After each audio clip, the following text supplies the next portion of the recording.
forcing many to flee the country.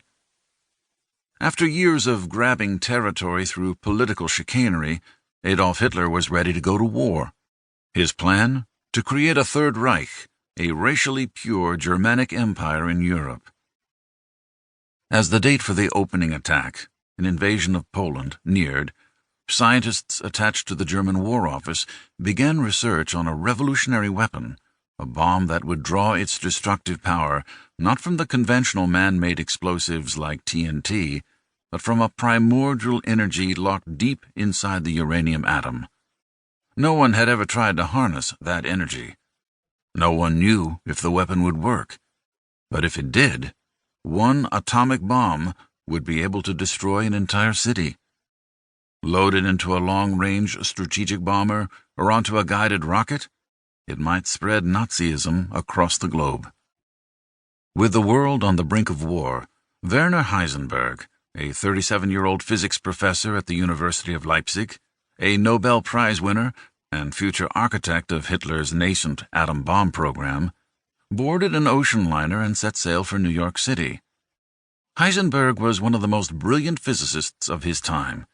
His work in the field of matrix mechanics was considered every bit as revolutionary as that of Albert Einstein and his theory of relativity. A loyal son of the fatherland and a corporal in the reserve force that supported Germany's regular army, Heisenberg sympathized with the Nazi goal of restoring Germany to a position of prominence in Europe. But he condemned what he called the excesses of Nazism, especially the anti-Semitic policies that drove Jewish scientists, some of the nation's best, to flee the country.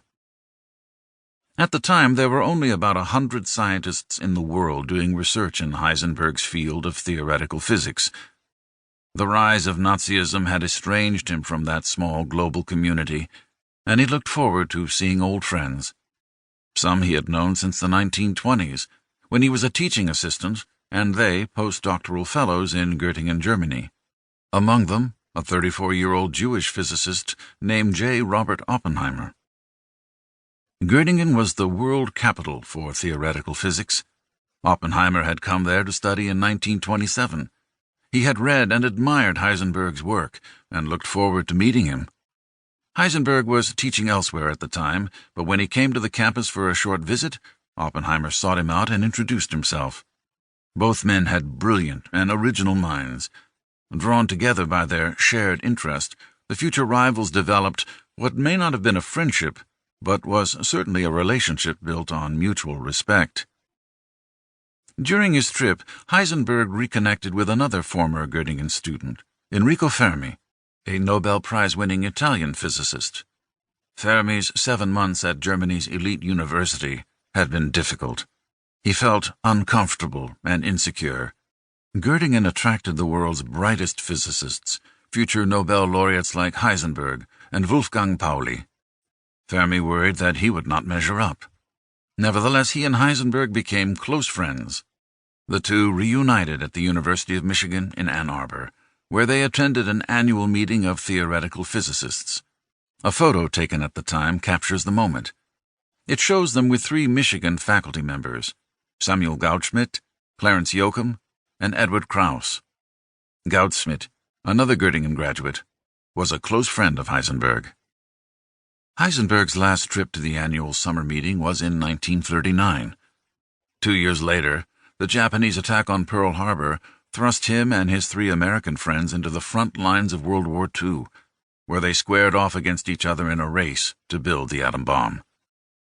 This is the story of that race, told through the lives of 4 scientists: Werner Heisenberg, the scientific head of Germany's nuclear program, and Robert Oppenheimer, Enrico Fermi, and Samuel Goudsmit, principal players in the Allied effort. It begins in Rome, Italy, in 1934, with Enrico Fermi's pioneering experiment probing the atom's nucleus.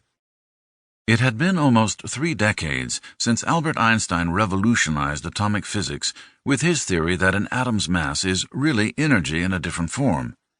In the following years, his famous equation E equals mc squared had become part of popular culture. Publishers lured readers with sensational headlines highlighting the potential dangers of atomic energy. Tinkering with angry atoms may